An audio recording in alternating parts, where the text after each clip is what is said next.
তৃষ্ণায় বুকের ছাতিটা একেবারে ফেটে যাচ্ছে গো। দাও। কি গো, কি হয়েছে তোমার? দেখে তো মনে হচ্ছে কিছু একটা হয়েছে। কি আবার ঘটবে? কিছুই ঘটেনি, আমি ঠিক আছি। শরীরটা খুব খারাপ লাগছে। শরীর খারাপ লাগলে শুধু শুধু এখানে বসে আছো কেন? যাও, হাত মুখ ধুয়ে ঘরে গিয়ে বিশ্রাম নাও। আমি তোমার জন্য খাবারের ব্যবস্থা করছি।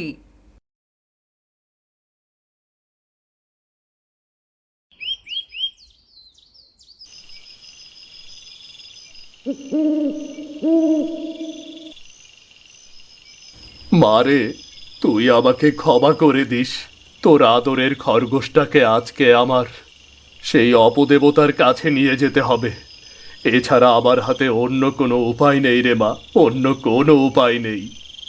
রমেশ খরগোশটা বের করলো আর সেটা কোলে করে নিয়ে যেতে লাগলো গভীর জঙ্গলের দিকে। চারপাশ একদম নিস্তব্ধ।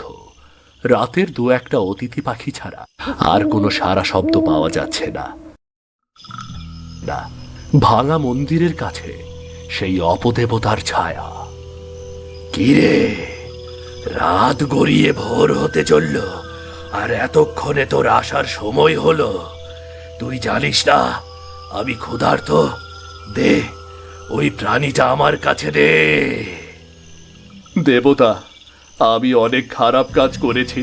আমার মেয়ের শখের জিনিসটাকে আমি